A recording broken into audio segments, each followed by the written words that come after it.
Nós retomamos no programa Rede Fé e Política, onde hoje o nosso tema principal é participação política.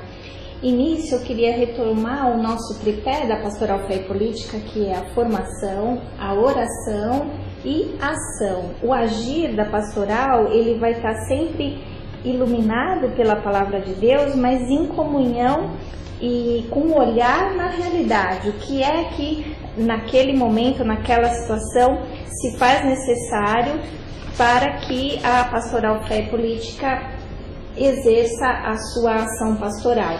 E esse agir, ele se encontra vinculado às demais pastorais, por exemplo, a Pastoral da Saúde, a Pastoral da Moradia, várias pastorais que têm o compromisso social se unem à fé e política no avanço das necessidades. E esse agir da fé e política, ele passa muito pela motivação para a cidadania. Ela se propõe a educar para a cidadania. E nesse educar para a cidadania, a gente tem essa reflexão do programa de hoje que traz a questão da participação política. Então, no último bloco, o Pedro trouxe para nós uma compreensão melhor a respeito de todo o processo do Ficha Limpa, e a gente queria retomar a explicação a respeito do financiamento público, que todas as entidades envolvidas com essa temática do Ficha Limpa, elas colocam como uma das conquistas, né? Como ele mesmo colocou recentemente. Há várias outras, né? E a reforma política é uma delas, que tem vários itens a serem modificados, e eu estava pedindo que ele nos explicasse o que significa o financiamento público de campanha. Bem, dando continuidade à reflexão de hoje, a partir da provocação tão qualificada, sempre orientando o debate pela Márcia, né? Espero conseguir responder atendendo com bastante informação a vocês. A participação é um direito, né? A nossa Constituição estabelece que o exercício do poder se dará pelo povo, diretamente ou através de representantes eleitos. Essa participação direta acolhe o referendo, o plebiscito, a iniciativa popular e tantos outros meios que nós sempre falamos. Agora, qual que é a importância da eleição dos nossos representantes? Ela é crucial e muitas vezes ela é desvalorizada, ela é vista como menor. Muitas vezes se diz que a população não lembra em quem votou. Então, o que nós percebemos é uma desvalorização do instituto do voto e do instituto da representação, que ele é muito importante. E se pensarmos que a representação política é muito importante, a escolha do candidato, os seus compromissos, as metas que ele se propõe a cumprir, então nós temos que nos perguntar: e como ele é eleito? De que maneira ele consegue garantir a sua eleição? Será que ele consegue garantir a sua eleição visitando os gabinetes dos empresários e fazendo coletas de campanha? Será que ele busca a sua eleição num debate com o povo, num debate com o seu próprio partido? Quais são esses mecanismos? Então, quando a gente fala no financiamento público de campanha, a gente pensa que o Estado brasileiro já tem um custo muito grande, com toda uma estrutura política complexa, que esse custo ele é indispensável para o funcionamento da democracia. Veja que nós temos 3 esferas: temos a esfera municipal, estadual e federal, 23 estados, 5.500 municípios. É uma estrutura custosa, já é uma estrutura custosa. Agora, se mal eleitos os representantes, ele não atinge os fins a que se propõe. Então, o financiamento público de campanhas é uma das medidas mais radicais para que a política, de fato, busque o bem comum e o interesse do conjunto do povo. Mantido o pluralismo partidário, mantido toda a estrutura representativa. Então significaria que o fundo partidário ele incluiria recursos para que os partidos organizassem os seus candidatos com um valor mínimo de financiamento da sua campanha. Esse valor é alto, baixo? É um valor elevado, as campanhas são caras, são muitos candidatos, mas ele tem essa vantagem de permitir um denominador comum para toda a classe política e de deixar muito claro que a política não visa um objetivo, um benefício pessoal, que a política é um serviço que se faz à sociedade. Haveria outras medidas também que, num futuro próximo, poderiam ser discutidas, por exemplo, limitar o número de reeleições, por exemplo, admitir os candidatos vocacionais que não teriam nunca recursos, mas pela sua atuação poderiam desejar se candidatar. E para tudo isso, o financiamento público de campanhas cumpriria um papel muito importante. Outro papel importante do financiamento público seria no favorecimento do aumento da participação da mulher na política, por exemplo, que ela não tem tantos estímulos para participar, especialmente a mulher que já participa tanto da vida social, porque nós sabemos que a mulher tem uma participação muito destacada nos movimentos sociais, de saúde, de educação, mas isso não se reflete na participação política dentro das câmaras de vereadores, das assembleias legislativas.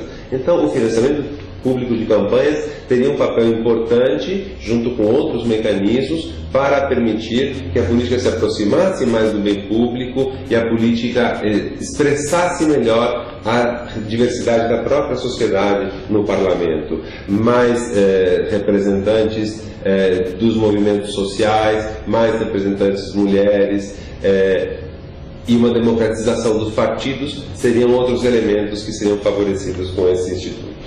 Excelente. Então, ele é um instrumento de promoção de justiça, onde aqueles que não têm tanta verba poderiam participar igualmente daqueles que têm financiadores, né? Exatamente. Excelente, muito bom. E agora, Pedro, eu queria que você falasse um pouco sobre a Consocial, né? Essa conferência do controle social que está acontecendo em diversas etapas, em diversos momentos. Explica para nós o que é isso. Bom, a Consocial é a primeira conferência nacional sobre transparência e controle social. Ela está sendo proposta pela Controladoria Geral da União, que é o órgão que faz o controle social, que faz o controle das políticas públicas, observando a correção da gestão pública, e ela é responsável por estabelecer os procedimentos de controle social. Nesse sentido, é uma grande notícia que a CGU organize as suas metas e procedimentos a partir de um processo de consulta nos moldes de uma conferência nacional, porque a conferência nacional mobiliza desde os municípios, seguindo pelos estados e chegando no nível federal. O nível federal será não presencial, como foram outras conferências, mas será virtual, por teleconferências, com a participação geral de toda a sociedade. Temos que nos acostumar que a internet é um meio também de participação, é um meio de educação, onde assistimos coisas muito bacanas e interessantes, mas ele também é um meio de comunicação e formação de redes, né, como é o esforço da rede política, mas também é um meio de participação direta. Então, a Consocial terá sua etapa nacional por internet. E São Paulo realizou a sua conferência, uma conferência muito bonita, com 400 participantes, que partia de 4 principais eixos temáticos, e nesses eixos temáticos elaborou propostas. E eu acho que vale a pena exemplificar um pouquinho algumas dessas propostas. O primeiro eixo temático, percebam que é a promoção da transparência pública e o acesso à informação e os dados públicos, né? Nesse sentido, a prioridade dada pelos delegados aqui de São Paulo foram que precisamos aprimorar os mecanismos de transparência e acesso à informação nos serviços sob gestão de parceiros privados. Então, muitas vezes nós vemos que os hospitais são entregues à iniciativa privada nas organizações sociais, ou mesmo creches, estabelecimentos públicos, são entregues à participação privada, mas nós não temos uma informação e um controle social. Né? Então, essa foi uma das propostas que saiu, que é muito interessante, porque os dados públicos da ação pública estão bastante claros e abertos, mas nem sempre os dados dos parceiros terceirizados, para que se conheça que eles estão atuando, por exemplo, uma organização social na área dos esportes que atua numa determinada comunidade tem que ter uma correspondência entre o dinheiro que ela recebe e os serviços que ela oferece. Então, isso é uma realidade muito próxima da população de São Paulo, que assiste esses processos, e isso foi proposto como uma prioridade, né?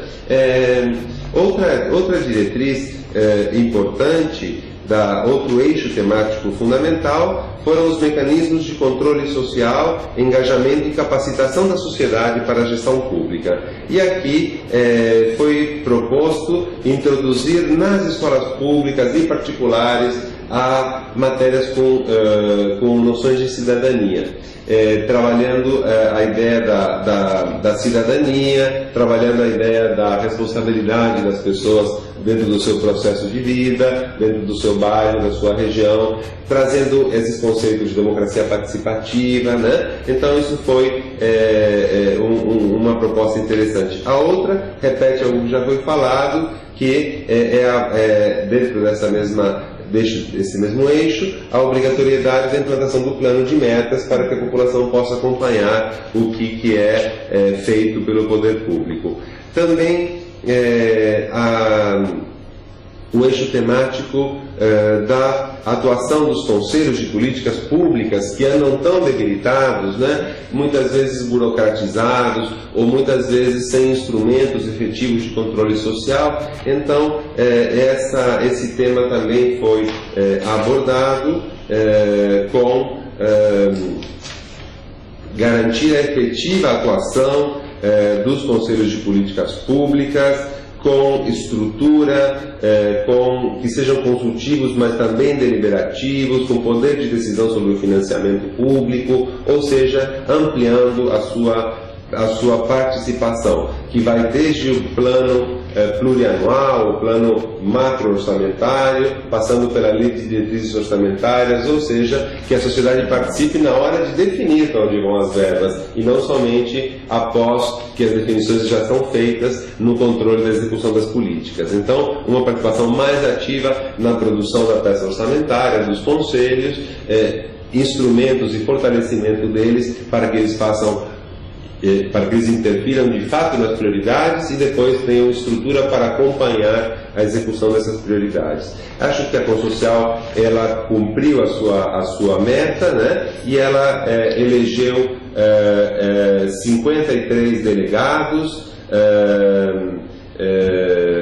36 representantes da sociedade civil, 6 de conselhos municipais e 11 do poder público na cidade de São Paulo vão participar da etapa estadual. Esse conselho tem bastante representatividade, vários grupos estão representados e isso sugere que a etapa estadual, junto com os delegados eleitos em outras cidades, vai conformar um grupo bastante interessante que vai gerar boas propostas e talvez valha a pena sublinhar propostas que representam a especificidade de São Paulo, né? Nessa questão das organizações sociais, ela é muito presente no plano municipal e estadual, por exemplo. Então, que essa conferência estadual consiga refletir a nossa realidade e levar para o plano federal, para Brasília, uma discussão que permita o aprimoramento da execução política orçamentária no estado de São Paulo e no nosso município.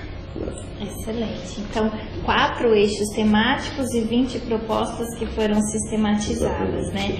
Quando você comenta dos delegados, esse delegado é um pouco diferente do que aquele delegado que a gente costuma pensar, né, Pedro? Esse delegado, ele é um representante dos movimentos, das associações que participaram da Consocial, não é isso? Exatamente. São representantes que se... Veja, houve um processo de inscrição por meio eletrônico de todo mundo que desejava participar e foram 600 inscrições, que depois houve uma ampliação para 800 e efetivamente compareceram 400 entidades e pessoas na conferência. E entre elas foram selecionados 3 grupos: os representantes da sociedade civil, dos conselhos e do poder público. Então são pessoas que trabalham e militam ou nos conselhos ou na sociedade ou no poder público e que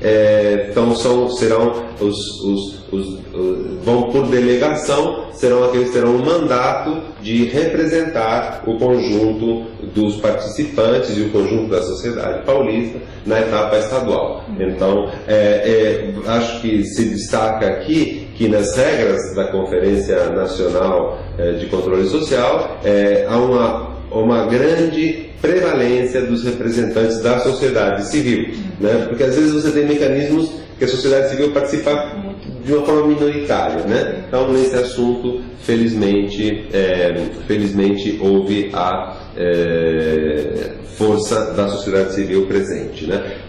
Acho que essa força foi conquistada por causa de militâncias como Ficha Limpa. Essa força é uma força que está sendo, é uma conquista, né? Eu acho que não é nada dado de graça, é uma coisa que nós conquistamos e que está em linha com uma ampliação da participação das pessoas na vida política e social. São vários exemplos, acho que a gente pode, em outras oportunidades, ir citando outros exemplos, além do plano de metas, além da conferência, e ir contando também os rumos da conferência, a fim de que nós percebamos que a vida social ela é dinâmica e a luta social muitas vezes importa frustrações, coisas que não são atingidas, os poderes públicos não têm ouvidos, escuta para as demandas, mas outras vezes abrimos portas e essas portas têm que ser preenchidas e tem que se continuar nesses processos, porque são processos que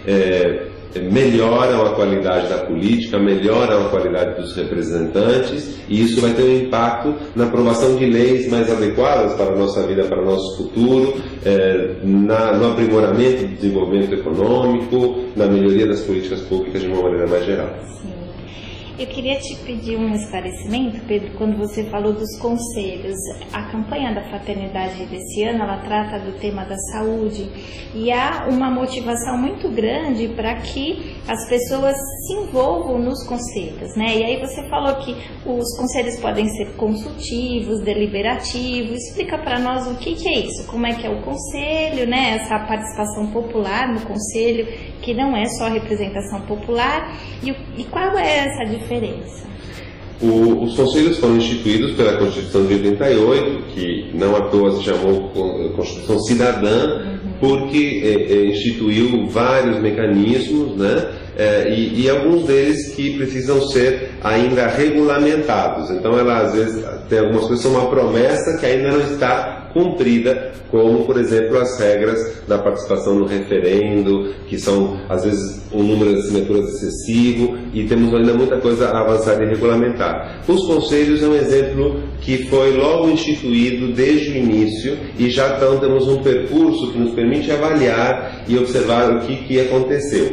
Nós temos diferentes tipos de conselho. Temos dois tipos de conselho que são ligados a uma política nacional, exemplo do de saúde e do de assistência social. Esses dois conselhos, ele tem prerrogativas bastante mais claras e tem uma instrumentalização melhor, tem uma estrutura melhor para funcionar.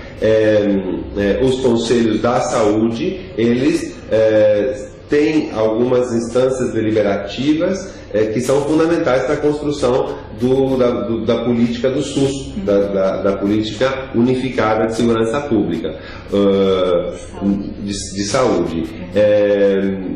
Embora nós tenhamos assistido no lançamento da própria campanha deste ano a questão da redução dos recursos e, portanto, da dificuldade de implementar as prioridades, mesmo assim, o fato de termos essas instâncias funcionando é essencial para que, mesmo sendo menos recursos, se continue a construção de uma política colada nas necessidades das pessoas. Por exemplo, na questão da saúde da família, na assistência territorializada às populações, naquilo que é o primeiro atendimento.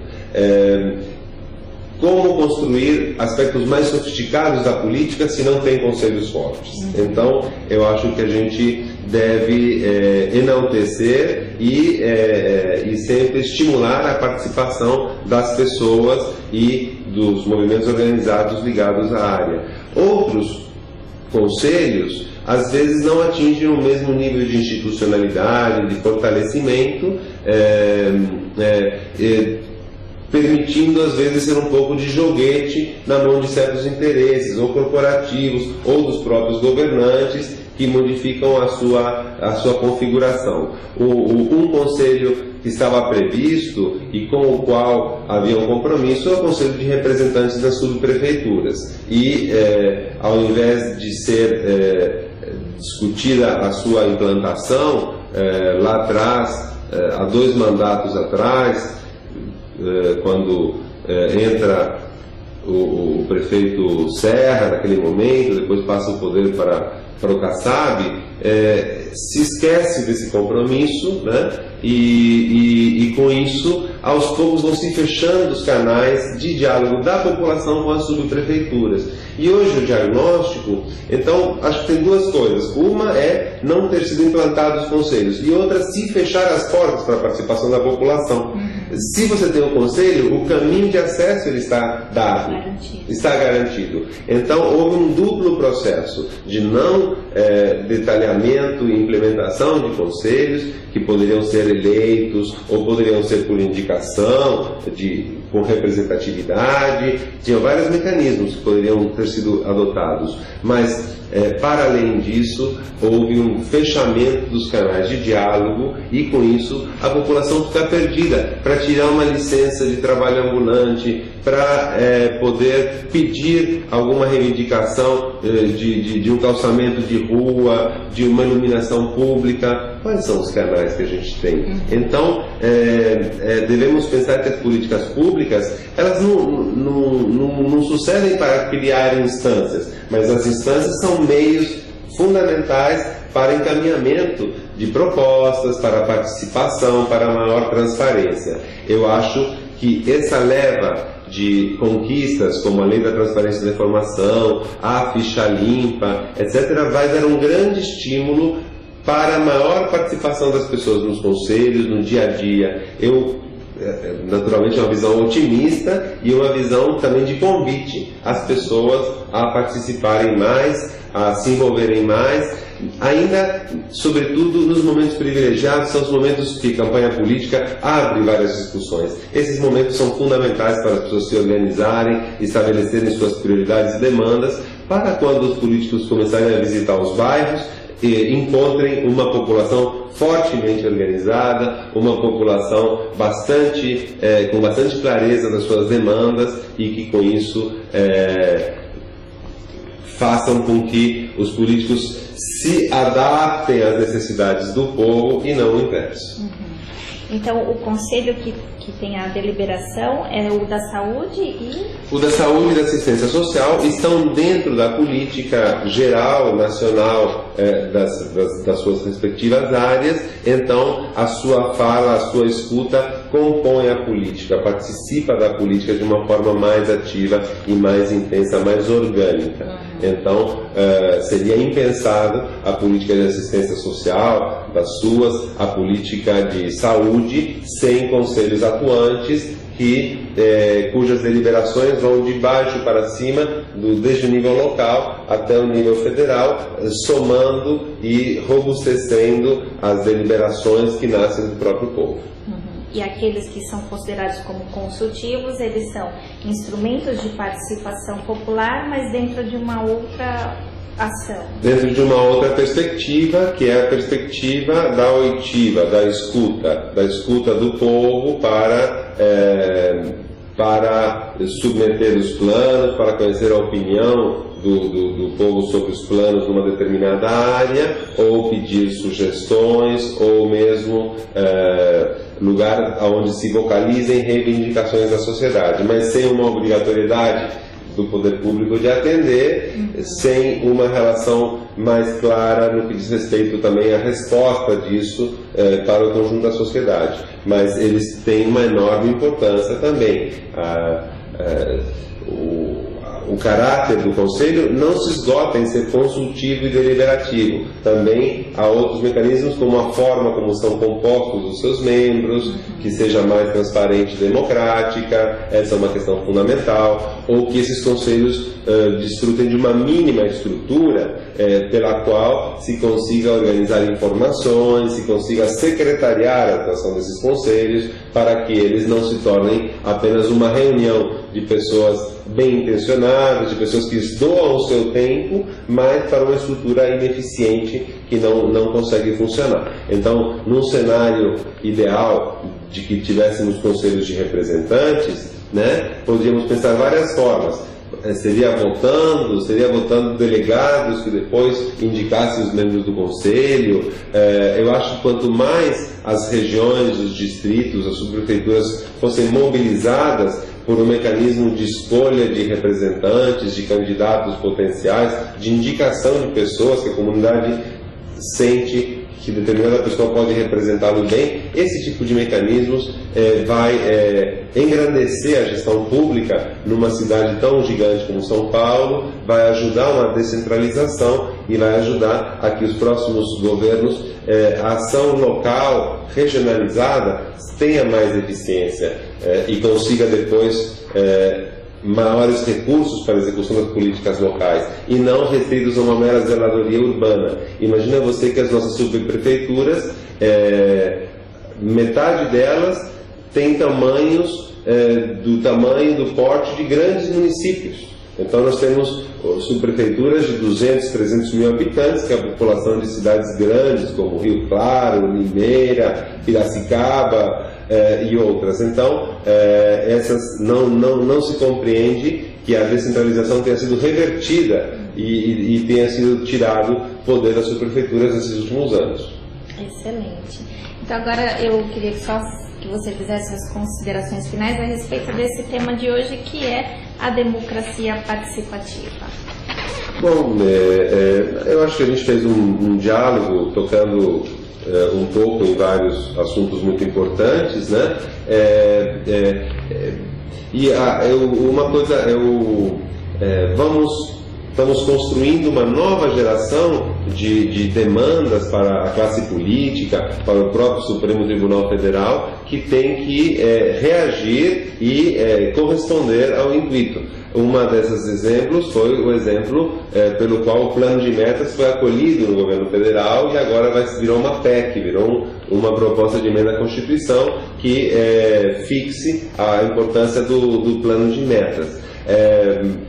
Então, a democracia participativa tem vários mecanismos possíveis e a democracia representativa não é menos importante. A gente deve ter cada vez mais cuidado em conhecer os políticos, em saber não só se são ficha limpa, porque a ficha limpa vai ser dada pelo governo, mas também conhecer a sua história, o seu histórico, como ele tem agido. Ele tem alcançado a respeitabilidade das pessoas na sua trajetória, ou ele é alguém que vem como se fosse um paizão, que vem como se fosse alguém que vai solucionar um monte de coisas, ou vem oferecer benefícios exagerados à população. Então, a ficha limpa ajuda a não termos candidatos com processos, mas a população e a soberania da sociedade tem que ser capaz de identificar um candidato cuja história é coerente, não tem enormes modificações e solavancos, ou, por exemplo, mudanças patrimoniais muito grandes, construiu a casa e multiplicou, enriquecimento rápido e veloz, ou famílias, às vezes, que vão passando os cargos de pai para filho, e assim a coisa vai se sucedendo de uma forma um pouco difícil de compreender pela população. Então, conhecer os candidatos, estimular o surgimento de bons candidatos, mobilizar os jovens para a participação política, acho que são coisas fundamentais que esse ano vai trazer de muitas formas, num processo que nós esperamos que seja um processo bem rico de aprendizado, de educação e de ampliação da responsabilidade das pessoas sobre o seu próprio destino e seus próprios rumos. Excelente, Pedro. Muito obrigada por todos esses esclarecimentos. A gente sabe o quanto que cada uma dessas informações podem ser desdobradas em conversas dentro das famílias, dentro das universidades, dentro dos grupos de jovens, pastorais. Vários aspectos merecem ser discutidos. Chame o seu grupo para conversar sobre tudo isso e nos veremos em breve aqui nesse espaço da TV Agir no programa Rede Fé e Política. Até breve. Até logo.